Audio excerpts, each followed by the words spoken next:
I scored this vise for my little drill mill. It's a little bit big, but you know, it's all right. It's quite good nick considering its age. It's about 65 years old, something like that. It's got a few dings in it, but the beds, you know, where it slides back and forth, I've had it all apart, scotch brighted it, cleaned it, re-greased it. Seems good as gold. However,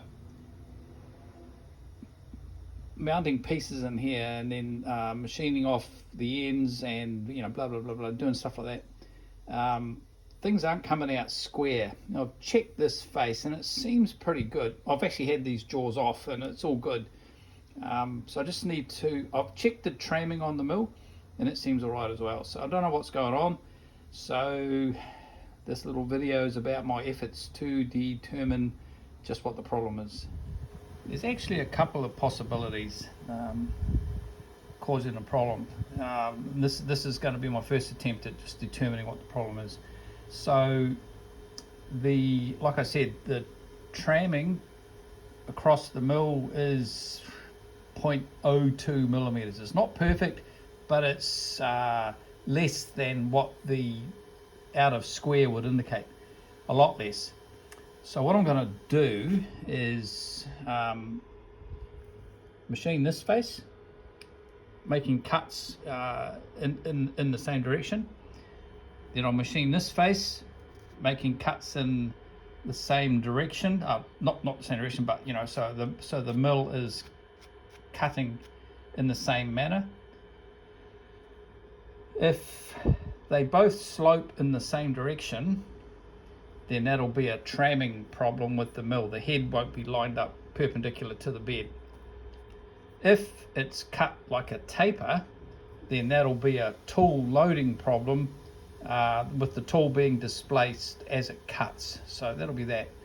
I will also cut across here. Now that will be, and I'll do it by cutting back and forth like this. So that will make this surface parallel to this surface. Yeah, and any little ridges will indicate also a tramming problem, or possibly a tool loading. I'm only going to be doing very, very, very small cuts, so not really a tool loading issue at this point. And as I cut down here, I'll go down 3 or 4 millimeters at a time, make a cut, go back, down another 3 or 4 millimeters, make a cut, go back, down 3 or 4, make a cut, go back, and so on and so on. And then I'll do the same on this side, but making cut in the opposite direction so that the tool is loaded up in a similar way, but in the other direction. Let's see what happens. So I've finished machining the piece. I stepped across the top in 6mm steps because that's 2 turns of this wheel. The end mill I was using is 12mm diameter, so it's half of it, so that's fine. Down this surface and the other one on the other side, I'll step down 4mm because that's 1 turn on the Z-axis wheel. So I mean, it looks all right. You can feel this, which means it's not dead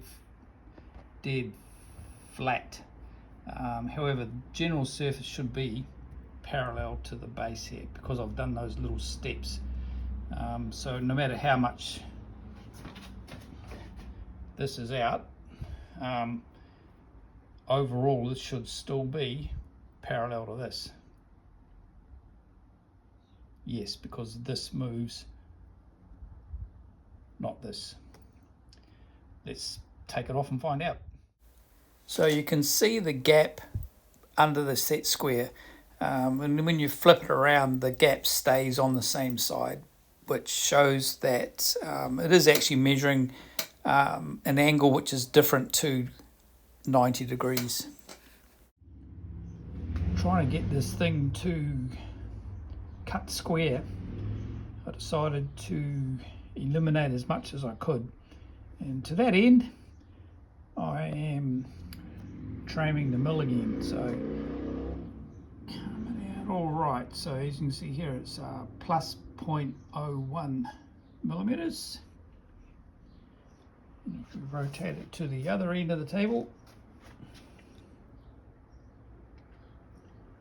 give it a little shake just to get everything to settle in.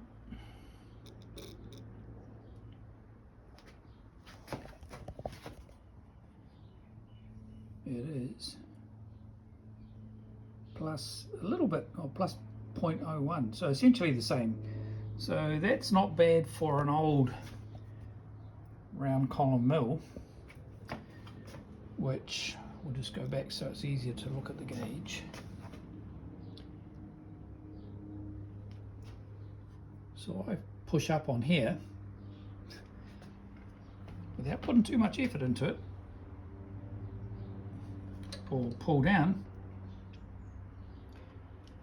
It's reasonably flexible, so it's no point being too pedantic about it. In this direction, I've actually got it to 0. There's no difference between the front and the back, although I need to check it after having done the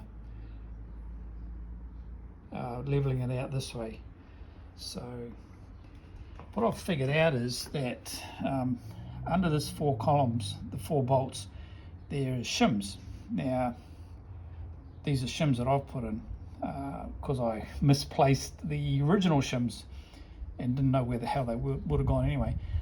So it's not actually important to get these shims exactly right. What you do is, because they just fit in the corners here on the outside, you tighten up these bolts or loosen them a little bit, and what it does is it actually flexes the plate, the casting, so you get it done up tight, and then you really swing on it to get it to pull down a little bit in the front or the left or the right, and you do it that way. You don't actually, I don't think you have to get the shims exactly right. I suppose if you were talking everything down to, 20 foot-pounds or whatever, then yeah, you do it. But for someone who's a little bit rough, not mentioning any names, putting some shims in to allow you to pull it down and flex that base plate works good as gold. All right, double checking the tram of the mill in this direction. Essentially it's 0 at the front, and if we rotate it around to the back, give it a little shake to settle it all down, hopefully, and then come around here. Oh, it's actually doubled the reading it was before. Yeah, a little bit of shaking, and it's a little bit under 0.01, so pretty happy with that, and I personally think that's probably about as good as you're going to get with a round column mill.